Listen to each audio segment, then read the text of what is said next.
Bienvenue dans Salaire Pipolette, le podcast qui t'emmène, toi et toute ta famille, au cœur des contes et légendes de ta région. Aujourd'hui, c'est le Limousin qui te dévoile ses secrets. Installe-toi confortablement, mets tes écouteurs et laisse la magie opérer. Le conte de Plapounia.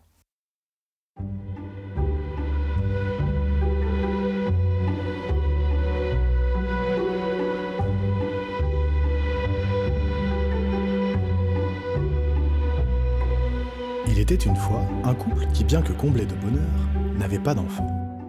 Cela attristait beaucoup la femme, surtout lorsqu'elle préparait le pain et que les poules tentaient de picorer la pâte. « Oh, si seulement nous avions un enfant, il chasserait les poules !»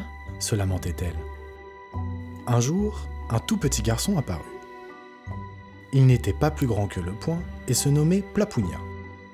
Il dit fièrement : « Moi, je peux surveiller la pâte et faire fuir les poules. » D'abord méfiants, les parents acceptèrent. Et contre toute attente, Plapounia s'acquitta parfaitement de sa tâche avec sa petite baguette de noisetier. Le couple, ravi, décida de le garder avec eux. Un jour, l'homme demanda : « Dis-moi, Plapounia, voudrais-tu garder les vaches ?» Plapounia accepta, et il devint un véritable gardien menant le troupeau sans même l'aide d'un chien. Il ne grandissait pas, mais il était devenu un membre essentiel de la famille. Mais un hiver, alors qu'il gardait les bêtes, il s'abrita sous une feuille de rave lors d'une pluie battante. Le bœuf morin passa par là, avala la rave, et Plapounia avec. Coincé dans le ventre du bœuf, Plapounia se mit à crier, mais personne ne pouvait l'entendre. Lorsque le soir tomba, les parents s'inquiétèrent de ne pas voir revenir Plapounia. En cherchant près du bœuf morin, ils entendirent soudain une petite voix sortir du ventre de l'animal. « Père, je suis ici dans le ventre du bœuf. » Ils décidèrent alors de tuer le bœuf pour sauver leur fils. Mais en fouillant les boyaux, ils ne purent pas le retrouver. C'est là qu'un loup vint dévorer les boyaux du bœuf. Et voilà Plapounia avalé à nouveau, cette fois par le loup. Mais Plapounia, toujours aussi malin, se mit à alerter les bergères des alentours. « Attention, le loup arrive !» Incapable de chasser avec cette voix dans son ventre, le loup consulta le renard qui lui donna un conseil astucieux. Boire beaucoup d'eau et passer entre deux arbres pour se débarrasser de Plapounia. Le plan fonctionna et Plapounia fut éjecté comme un bouchon de champagne.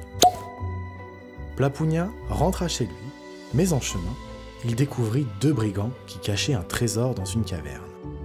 Grâce à un stratagème, il les fit se battre l'un contre l'autre. Il récupéra leur trésor et le rapporta à ses parents, qui furent enfin riches et heureux. Plapounia grandit finalement jusqu'à devenir un homme, et il épousa même la fille d'un roi. Mais ça, c'est une autre histoire. Pour l'instant, notre conte est terminé.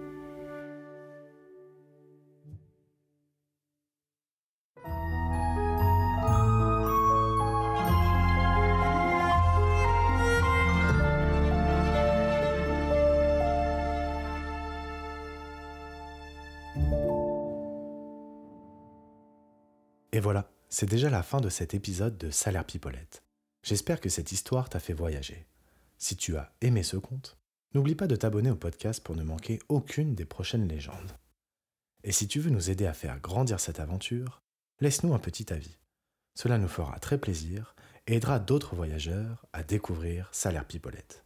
À très bientôt pour de nouvelles histoires.